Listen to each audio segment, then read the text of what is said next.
I've already talked about how Koreans are notorious for working the longest hours in the developed world, and how that leads people to extend their lifestyle into late hours of the day. That evolved into the nightlife in Korea theme on my channel. I'll link the playlist in the description and at the corner of the screen.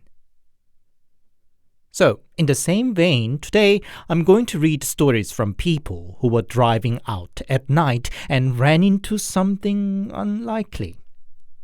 Taxi driver working the night shift, people coming back late from work, or just out on the night drive for pleasure. As with many other countries, it's actually not uncommon that certain section of a road is rumored to be haunted, usually an accident-prone area. Considering how sudden and violent a car accident can be, perhaps it's not surprising to assume an accident scene should be haunted. So, here are 6 allegedly true paranormal sightings from midnight drivers. As always, handpicked, translated and narrated by host, Anthony.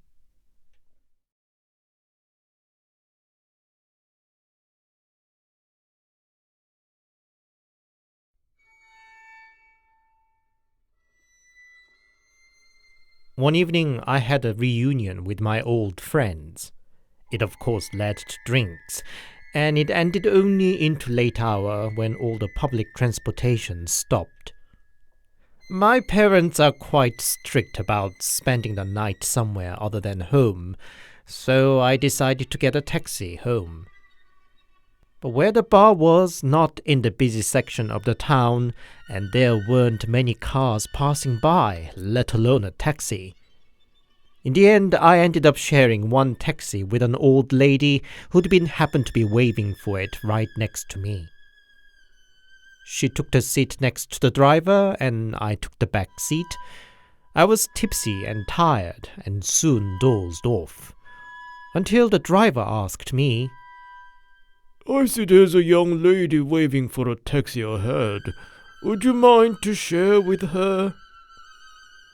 I was still groggy and couldn't care less, so I said I didn't mind.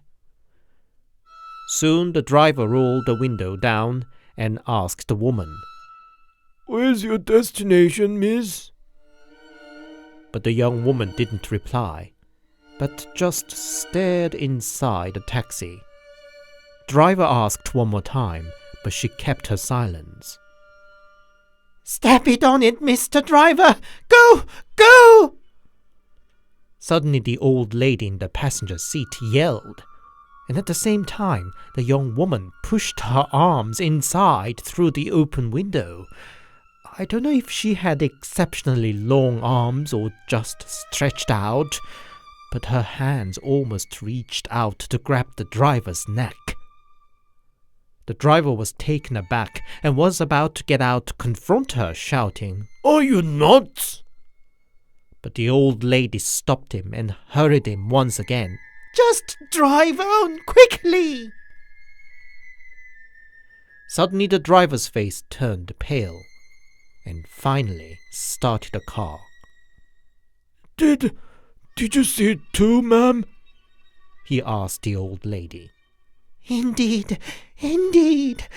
Come on, step on it," she said with a shaky voice. I myself didn't know what they were talking about, but the old lady explained that the young woman underneath her long dress had no legs. She was just levitating in the air.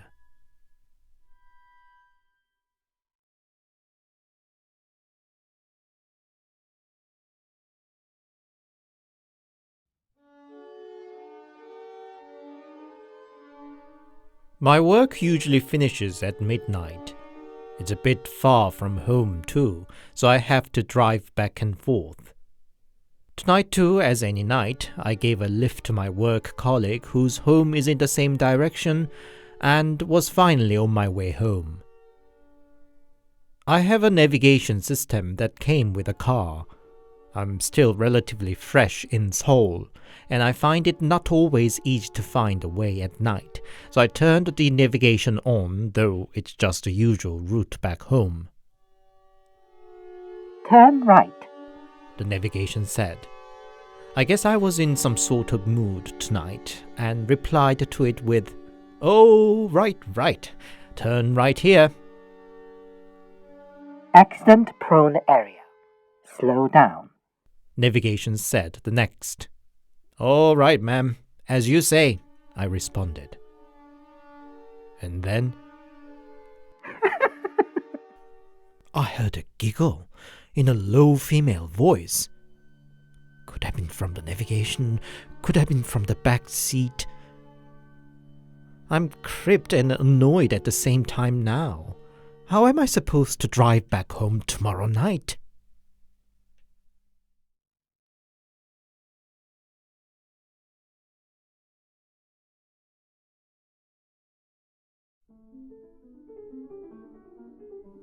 In autumn 2017, my dad gave me his old car as he bought a new one for himself.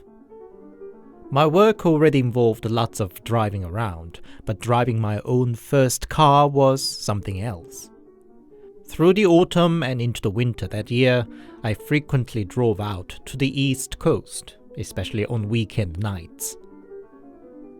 That Friday too, I was back from work and already sat in front of TV, but suddenly felt like having a can of beer on the night beach.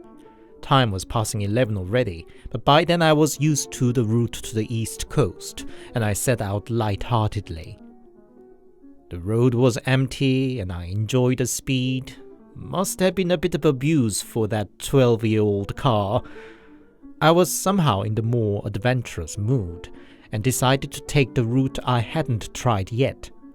So I left the expressway earlier than usual. The side route took me up and down the winding road in the mountains. Mine was the only car on the road, and I was still relaxed, except I inevitably had to slow down for all the turns, probably down to 20-30 km per hour. And then, I didn't realize it at first, but I heard some thumping noise. It sounded like somebody trying to open the car door from the outside. I was startled and looked out the window on my side, found nothing, checked the passenger seat side, and there was a person dressed in dirty whitish clothes, and hair was so long and tangled that they were completely obscured the face. And this person was following my car and trying to open the door. I shouted the F word and wanted to speed up, but I could not because of the winding road. Nevertheless, I speeded up as much as I could risk, probably about 50-60 kilometers now. Yet this haggard person was keeping up. I was sweating by then. All I could think was to get the F out of there as fast as humanly possible. The moment I reached the straight stretch of the car, I accelerated faster than ever before. Fortunately, by then the person wasn't there anymore, but all the way I could not stop checking on the rear and side view mirrors. I could not dare to drive back home that night and had to spend the night at a hotel. Later I talked about this weird encounter to my parents. My mom wasn't sure, but my dad would say it must have been a ghost, that he did see one too when he drove a lorry at night. As for myself, I'm not sure, but if that really was a human, he or she had better trained to become a marathon runner or something.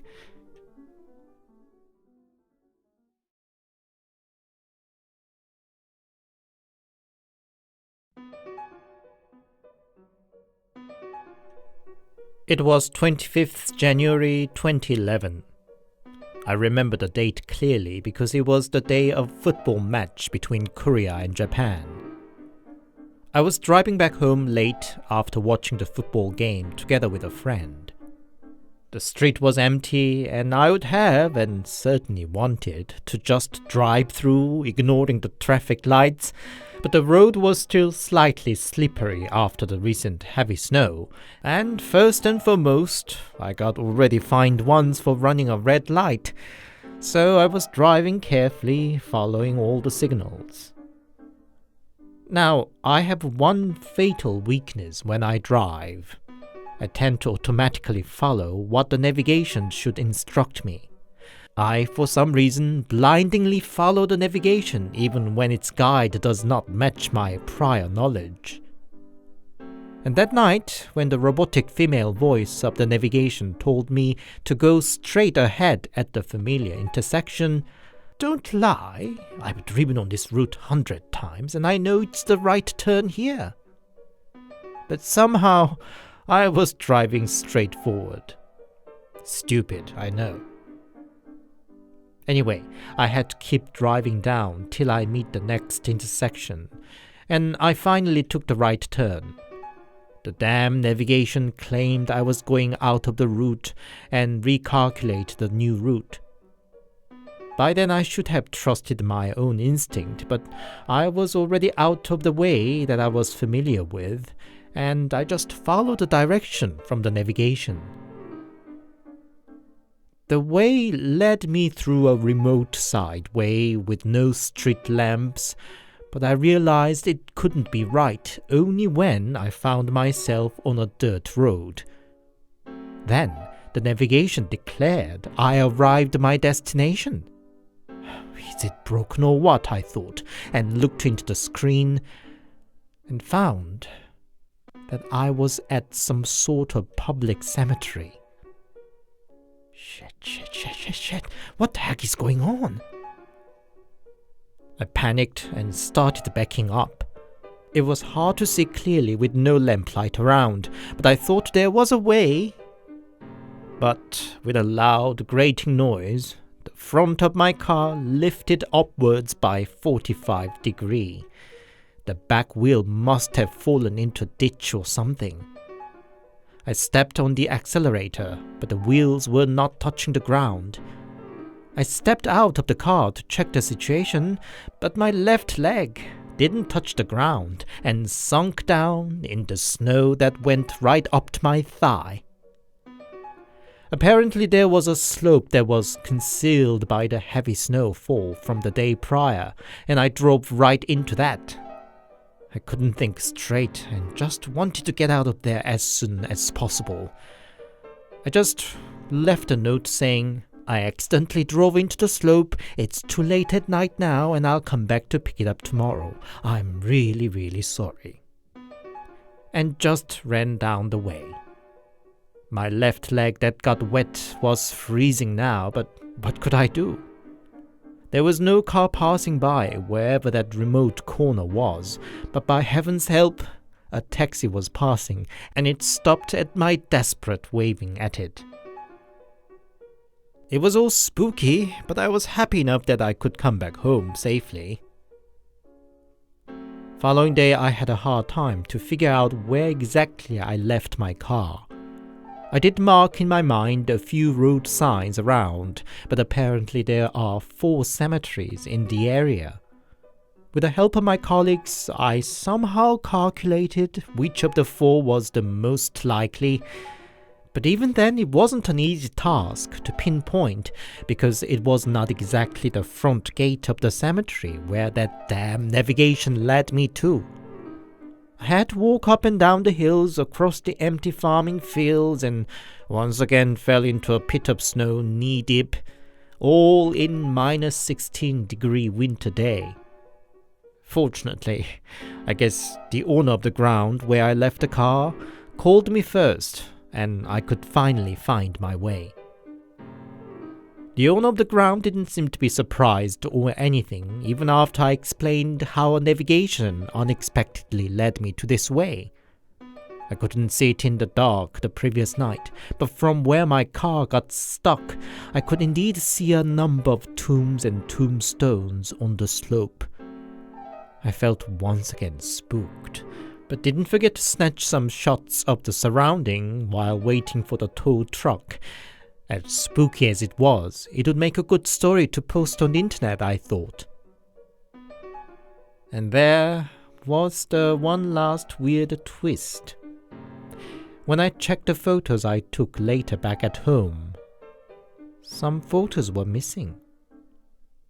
All the shots I took of the tombs, that is.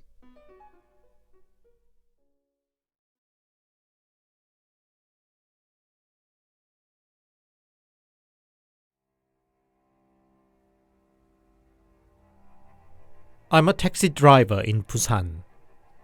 11 years ago, I'd been doing the job for 2 years already. Not as experienced as I am now, but certainly no newbie either.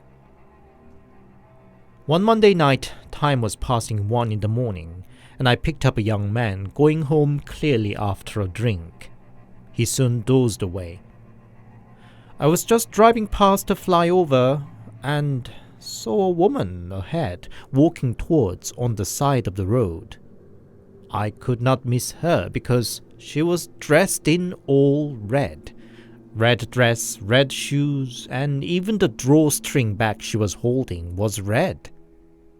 Her pale face was framed by her short bob-cut hair and seemed lost in her own thoughts, winding and unwinding the strings of her bag around her finger repeatedly. I slowed down a bit because I first thought she might want a ride too. In such late an hour, it's not uncommon to share a taxi ride, so long their destinations are in the same direction. But as soon as our eyes met, her eyes shined red and then stretched out to her temples. Her nose too swelled out like that of a typical depiction of a witch.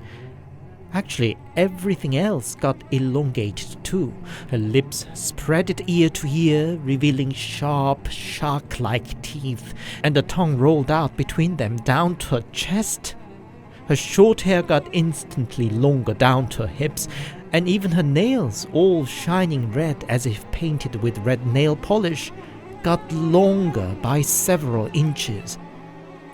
I was so shocked that I froze, and the distance between us closed into mere 7-6 meters.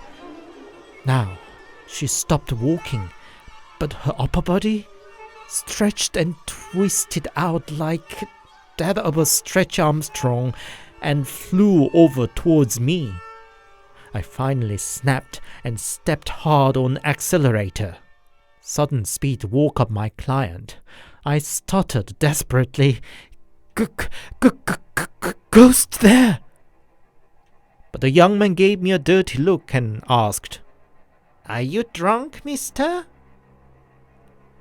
But what do I care? I looked all the way around if she wasn't following, but fortunately there wasn't any sign till I dropped the client off at his destination. I was sure I saw what I saw, but it was hard to believe it myself. I'd never seen or experienced anything remotely paranormal till then. Heck, I'd never even seen a shaman in my life. And why suddenly that red woman? I don't know what I was trying to prove, but I did intentionally drive through the same spot in the following days. I certainly didn't want to run into that woman again, but at the same time, wanted to prove myself I wasn't just hallucinating that night. But I never saw her again. I still drive a taxi, and I think I talked about the sighting more than 1,000 times to various customers, but I still have no clue what she was.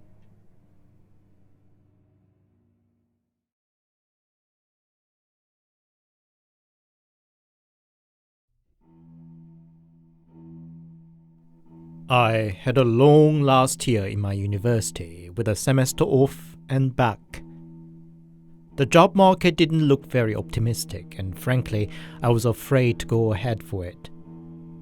With the present stressful and the future looking bleak, My only joy was a drive out at night with a friend from university.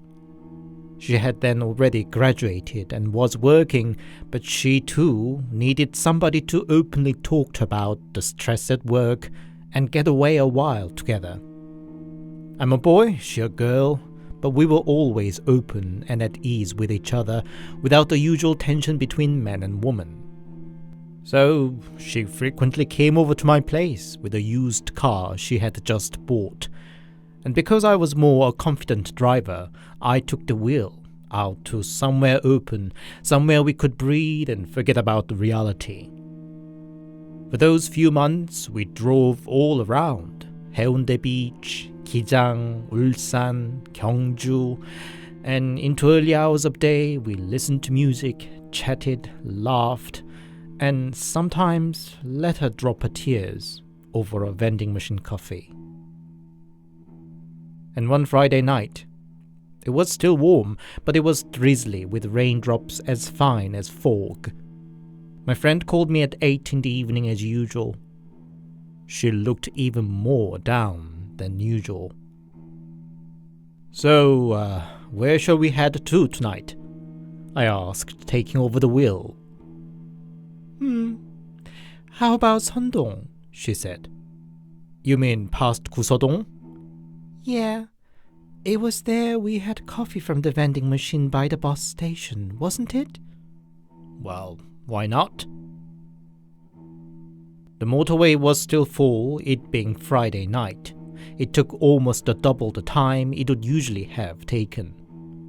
I woke her up when we arrived. We took coffee from the vending machine and headed to the bridge over the lake. Did I sleep long? She said. I don't know. 20 minutes? I said. Really? Gosh, I doze off whenever nowadays. Work drains me out of energy completely. We reached about the middle of the bridge, looking over the lake. Suddenly, from the opposite side, some sharp noise was heard, like that of a tree branch snapping. Unlike the side where we parked and walked from, the other side of the bridge has no street lamps at all, and was totally hidden in the pitch dark. Probably because it was so silent around, the noise sounded so clear and sharp, and reminded me of such a scene in a film of a character trying to sneak around in the dark and happen to step on a branch.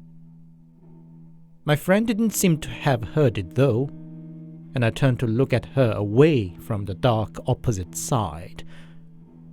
And just then, I heard footsteps dragging and limping across the dirt road. I turned around with a chill. But there was no way I could distinguish anything in the pitch dark. It stopped after a few steps. What was that? My friend heard it too this time and asked with an alert in her voice.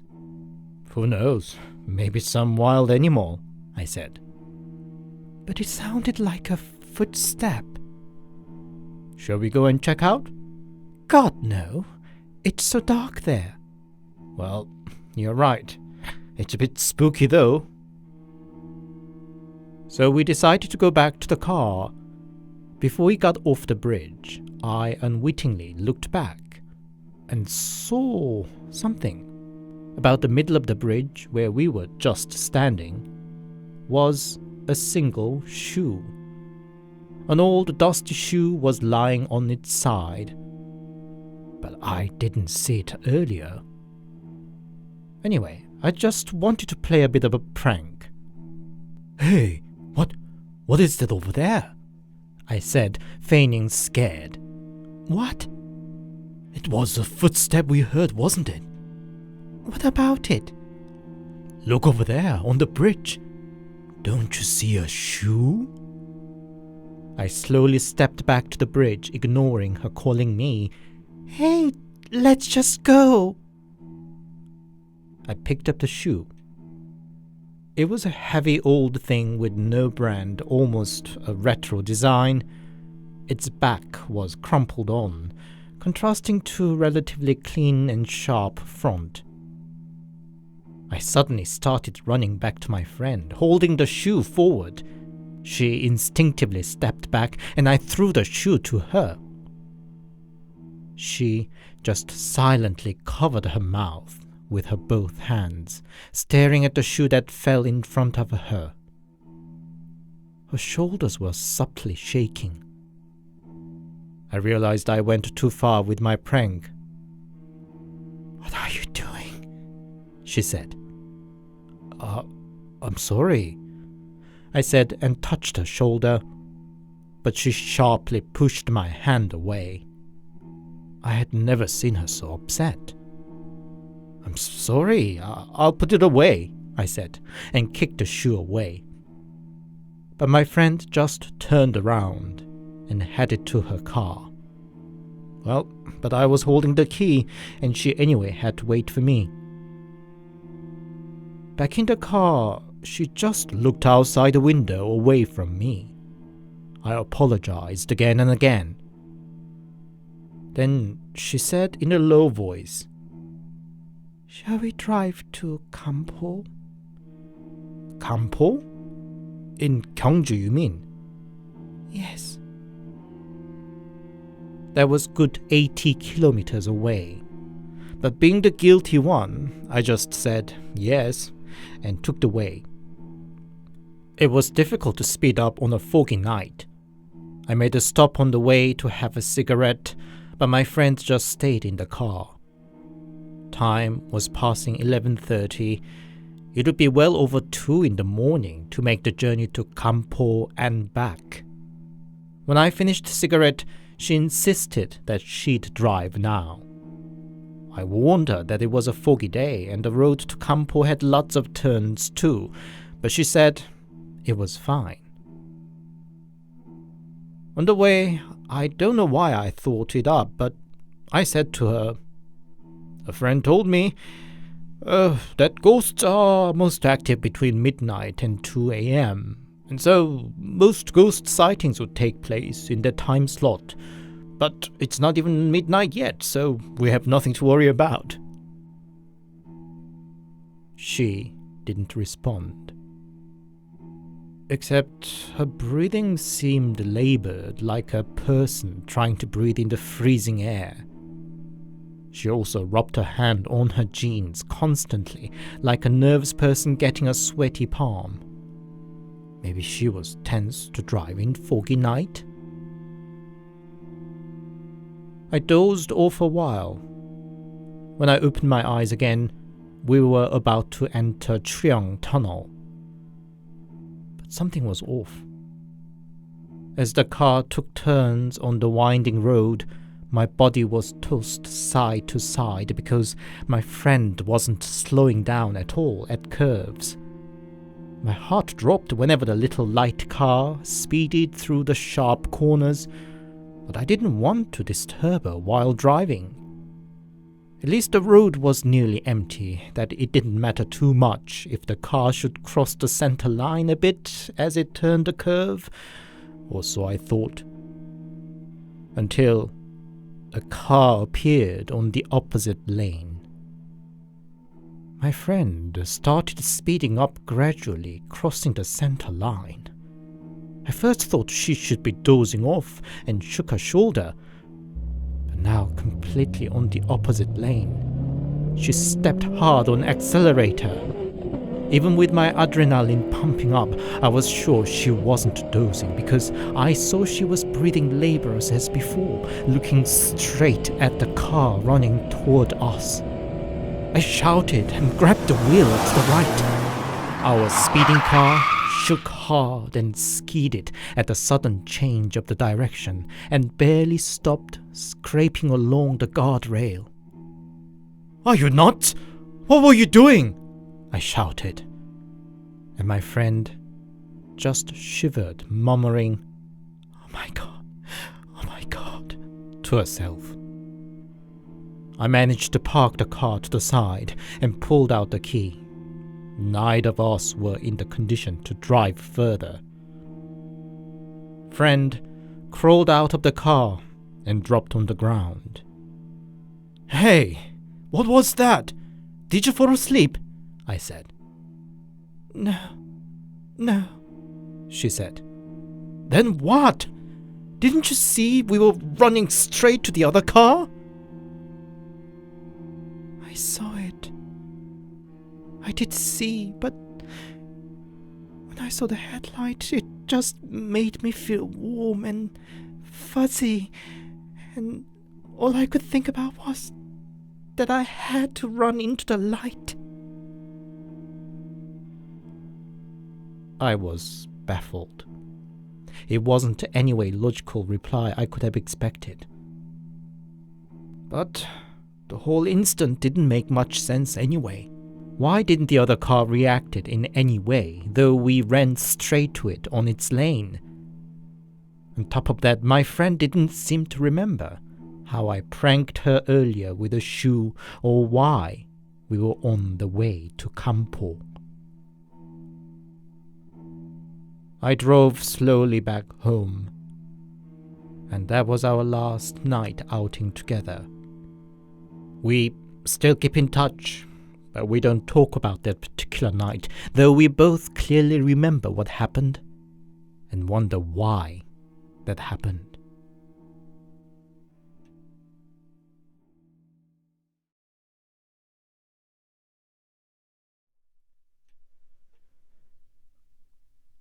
Hi, it's Anthony here, and thank you very much for listening.